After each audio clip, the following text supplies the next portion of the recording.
Halo, assalamualaikum warahmatullahi wabarakatuh. Salam perspektif saya. Di depan saya ada dua buah janur. Sebenarnya ini sisa-sisa sudah habis. Jadi kalau kebiasaan orang sini atau kebiasaan umat Islam di Nusantara, di Indonesia, ini sebenarnya kearifan lokal saja. Di Ramadan yang dapat separuh, ya, itu biasanya kunutan 15 Ramadan gitu ya.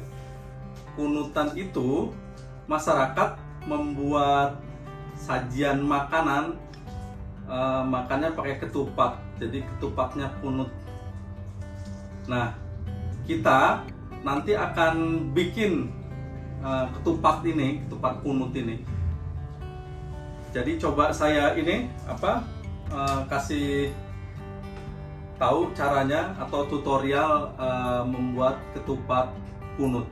Jadi sebenarnya ada berbagai macam jenis ketupat, teman-teman.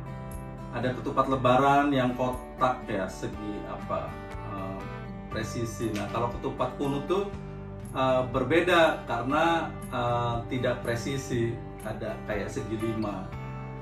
Nah, ini sebenarnya kebiasaan saja adat di Nusantara ya. Inilah mungkin salah satu kearifan lokal kita di hari ke-15. Kita membuat hidangan, nanti ngeriung, masyarakat ngumpulin makanan. Habis sholat tarawih biasanya ngeriung dan dibagi-bagi makan bersama. Nah, kita langsung saja nih. Saya mau kasih lihat atau saya berikan tutorial membuat ketupat ya, ketupat kunut. Memang cuma 2 tadi saya cari-cari naik motor, kelihatannya hari ini sudah habis. Sebenarnya bikinnya kemarin. Masyarakat menganyam, lalu dimasak tadi pagi, sehingga sisa-sisa janurnya sudah tidak ada. Jadi janur ini teman-teman tradisi yang sudah mau hilang. Jadi mungkin kalau teman-teman yang beragama Hindu masih menggunakan salah satu prosesi ibadahnya masih menggunakan janur dengan pernak-pernik lainnya. Nah, kalau kita menggunakan janur untuk bikin ketupat. Nah, biasanya waktu saya kecil tuh sama kakek, nenek, sama orang tua, kita sambil ini ya, sambil kita belah ya janurnya ya. Ini pakai tangan aja karena nggak ada pisau. Ada sebenarnya pisau cuman nggak bagus. Nah, waktu zaman kakek nenek saya, ini pasti selalu ditunggu-tunggu. Anak-anak kecil tuh ikut ngebantuin bikin ketupat. Nah, dari situlah proses interaksi antara orang tua dengan anak, proses pengajaran nilai-nilai itu terjadi. Jadi ada semacam challenge kali ya. Jadi katanya kalau orang yang nggak bisa bikin ketupat itu nanti ada hukumannya memang hanya bahasa tutur yang ditularkan saja, bahwa nanti kalau yang nggak bisa bikin ketupat nanti pokoknya dihukum lah.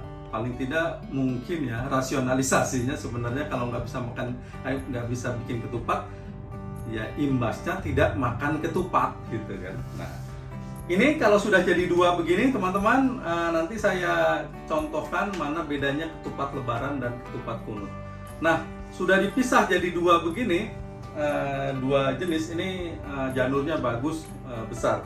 Saya biasanya yang kecil pun bisa, sampai di atas papahnya pun saya bisa. Cuman sekarang udah lupa ya.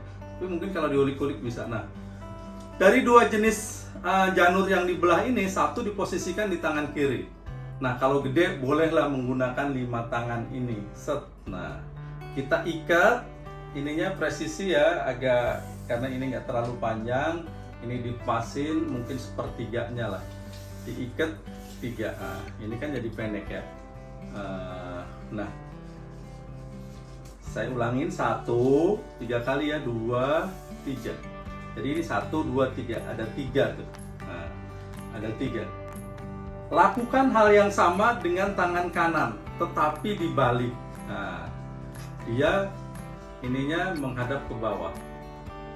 Sebenarnya mudah sekali bikin ketupat ya. Ada tutorialnya juga di YouTube yang detail. Tapi saya ingin membuatnya secara langsung gitu ya. Nah, ini udah begini, udah 3 tuh ya, udah 3 kali sama, posisinya sama sebenarnya, nah sama. Kita tuker, ini kita anyam. Prinsipnya kalau ini ke atas, ya nanti yang kedua ke bawah. Contoh nih, 1 ini masukkan ke atas, dituker, dianyam. Ini ke bawah, ini ke atas. Nah, dianyam. Nah, yang kedua, ini adalah kan tadi atas ya. Ini bawah, ini atas, ini bawah. Nah, yang terakhir berarti atas ya. Atas, bawah, atas. Oke. Nah, ini sudah kelihatan urungnya. Bukan urung, apa namanya, polanya. Set. Nah. Yes. Woi. Udah kelihatan ya. Nah kan, udah kelihatan kan, jadi sebuah pola ketupat, tapi ini belum saling mengunci. Jadi dalam prinsip bikin ketupat itu sebenarnya salah satunya ditentukan oleh bagus atau tidaknya janur. Biasanya janur yang bagus itu dari ujung ke bawahnya proporsional, tidak di tengahnya besar sekali, nanti bikinnya agak susah. Nah, karena ini bikin kupat kunut, nganyamnya itu langsung kita bablasnya. Nah, tinggal di sini dianyam, set, 1, 2, atas bawah ya. Jadi emang dianyam seperti alur ketupat. Nah, ininya kita balik, tangan kita masukkan ini ke sini, ini ke sini, set. Jadi mengikat, ada logikanya sebenarnya. Nah, ini kan set. Nah, ini masuk, jadi terikat, set. Oke.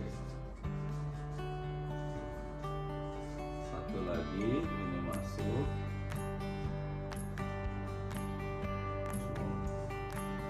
Ini kalau ketupatnya janurnya panjang itu lebih enak, set. Nah, lalu kita tarik dari, pegang dari ujung ke ujung.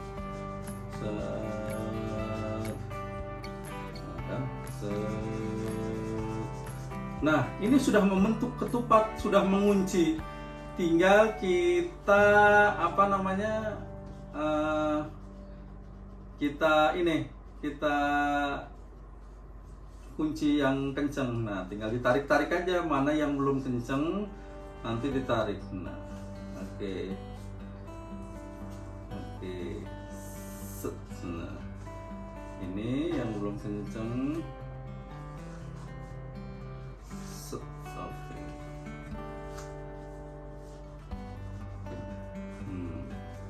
Ini jadi, tapi belum kencang. Ini ketupat, orang-orang bilang sih ketupat kunut ya, tapi kalau di TV itu ketupat lebaran gitu.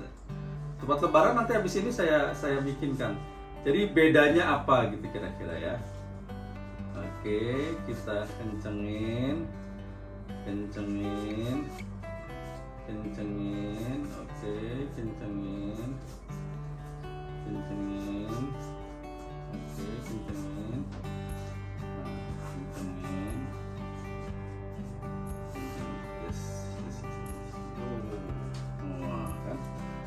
Kan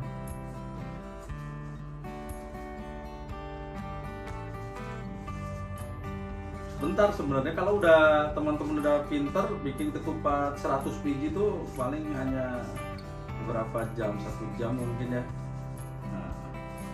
Nah kalau dulu di kampung-kampung ya itu semuanya selalu bisa bikin ketupat. Yes, jadi ini namanya ketupat kunut. Jadi ketupat ini nanti akan berbagai macam nih ragamnya. Ini oke. Ini bagus ya. Nah, satu lagi kita akan bikin ketupat lebaran.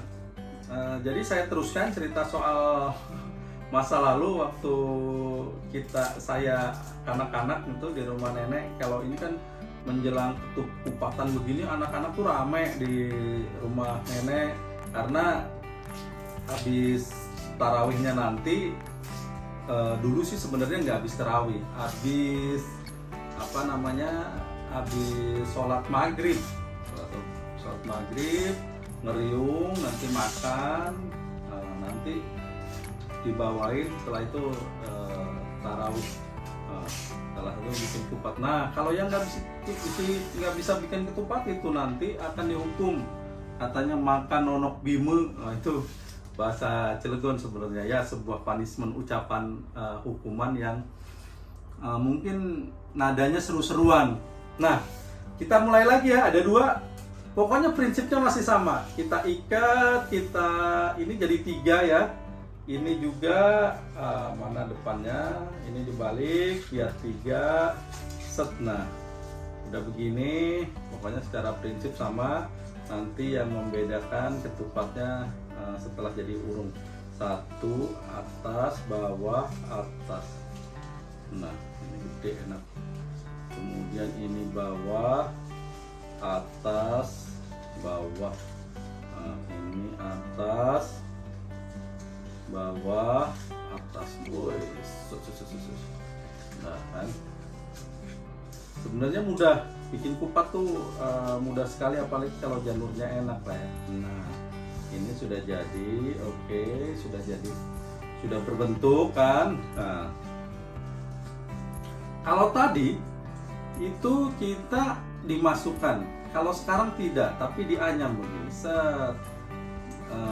Ketupat lebaran ya. Nah, jadinya kotak. Kalau tadi kan agak ngelimas ya. Nah, ini ini masukin. Oh salah kan? Saya aja bisa salah tuh.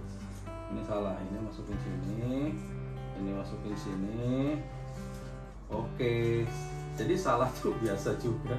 Saya bisa salah juga. Nah ini pengikatnya, set. Wow. Nah ini kan agak repot ya kalau terlalu pendek ya, jadi nanti nariknya agak repot. Jadi kalau ketupat lebaran itu emang karena harus panjang. Nah sama, nanti ditarik, ngunci, kita kunci. Oke, kita kunci. Pokoknya sebenarnya setiap ada yang mau belajar pasti bisa sebenarnya. Kalau teman-teman dekat di sini saya ajarin lah. Tutorial membuat ketupat 30 menit bisa, kan?